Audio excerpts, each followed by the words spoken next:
Hey guys, welcome back to my channel. Today I'm going to share with you one of my favorite recipes.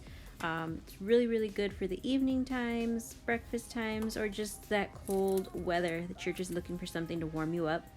Today I'm going to share with you my arroz con leche recipe.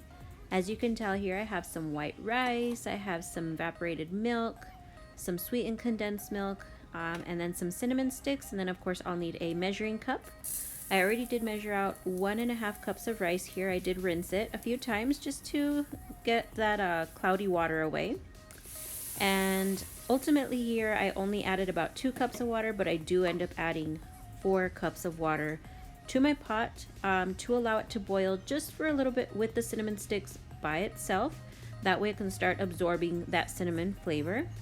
So that's what I'm going to go ahead and do here. I'm going to bring the pot to a boil, and then I'm going to go ahead and add 1 cinnamon stick here. You don't have to break it. I normally do just kind of break it in the middle just to allow that cinnamon flavor to start coming out a bit and, you know, get it breaking up. All right. So right here, as you can tell, I did allow it to boil on about a low to medium heat for about 15 minutes. As you can tell, it absorbed quite a bit of that water. Which you definitely do want to start doing because it does take a while once you start adding the milk to start absorbing the liquids and to start to fluff up. You definitely want your rice to be fluffy here. You don't want it to be barely cooked. You want it super fluffy. So we're going to go ahead and leave the cinnamon sticks in the pot with the rice and the water. And we're going to go ahead and add some milk. Now here I am using 2% milk. At first I did go ahead and add 3 cups of milk just to kind of gauge where I was at, but ultimately I did go ahead and fill up the pot towards the end. I believe I did use a total of 5 cups of milk here, but I will leave the instructions down below exactly how I made this pot of arroz con leche. So right after you add the milk, of course you can use 2%, you can use whole milk, it's completely up to you. And then you're going to go ahead and add 1 whole can of evaporated milk. Guys, I can't even tell you how amazing this recipe is. It's one of my favorites.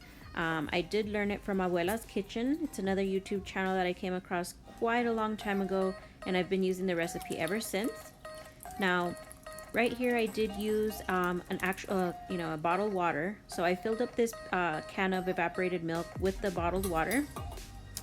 And again, later on I do end up using the rest of that bottle of water just to fill up the pot to a total of 4 quarts. So right here I'm going to go ahead and add the sweetened condensed milk. Really simple, guys. This might not look like, I don't know, for some people it may seem like it's a lot. For some people they might feel like it's not enough sweetness, but it is ultimately more than enough sweetness. It's not overpowering and it's not too bland, so trust me on this one. When you try it and make this recipe, you will see that this 1 can of sweetened condensed milk will sweeten up the whole pot. So I'm gonna go ahead and just go ahead and make sure we get all of that sweetened condensed milk. You don't want to leave any of it out. It's so good, you guys. Just taste a little bit of your spoon. I promise you, you'll love it. If you've never cooked or baked with it, it's just so good. It's so sweet. So I'm just gonna go ahead and mix it around here. I want to make sure that I break up that sweetened condensed milk since it's so thick and everything's still kind of getting warm and mending together. So we'll go ahead and just give that a quick stir. And then right here I did go ahead and add another cup of milk. So that's our 4th cup of milk. And like I said, later I will be filling it up all the way up until the 16 cup mark on my pot. All right, guys, so just make sure you mix it. You don't want to leave this on a high heat.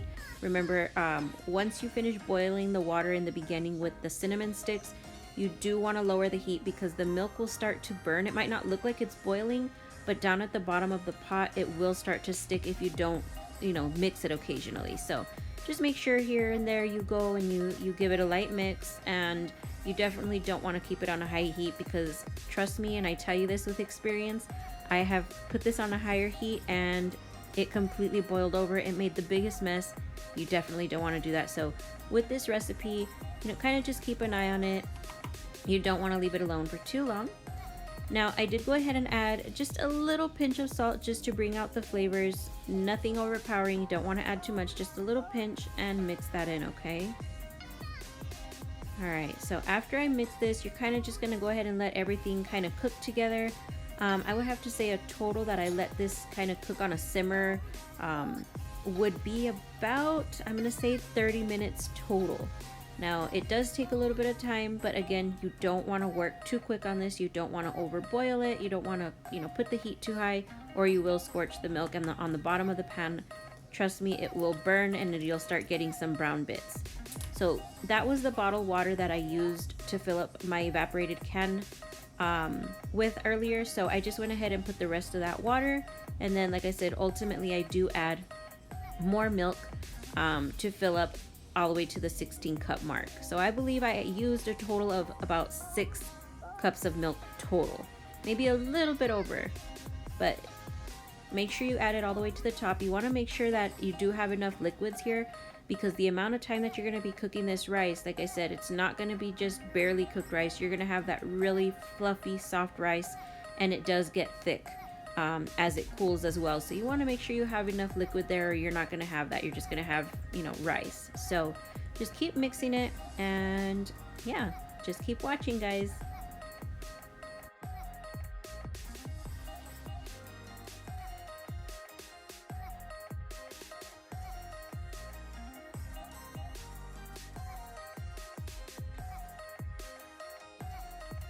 Alright guys, so it's been simmering for about 5 minutes or so, and I figured it could use just a little more cinnamon. So even though we got those cinnamon sticks in there, trust me, this does not overpower it at all. I just added a few sprinkles of cinnamon, and ground cinnamon of course, and yeah, just give it a little bit more flavor. It's completely up to you. This is something that you can make to your liking. You can add a lot more cinnamon, you can add less, or you could just only have the cinnamon sticks in the pot. But for me personally, I don't mind a little bit of extra cinnamon, so that's why I decided to add just a few more sprinkles in, and figured it would just be all inside the milk. I like for it to be all over the place. The cinnamon sticks, you're not really going to get that in your bowl when you serve it, so I figured the cinnamon does give it a little bit more flavor once you serve it. Alright, so just keep stirring it. As you can tell, it's on a really low simmer. There's not even a boil going on. Really, really light. You can definitely see the steam, and you can see it starting to get a little bit of a bubble. So I did go ahead and taste it. It's perfect. I wouldn't change a thing. And like I said, let it simmer for about 30 minutes or so, and you are done, you guys. Look at how nice and fluffy this rice got. That's only 1.5 cups of rice in this pot, and it cooked beautifully. If you serve this up, there's more than enough rice. There's more than enough of the milk. Really, really great. I hope you guys give it a try. It's one of my favorites. And until next time, bye guys, and don't forget to subscribe.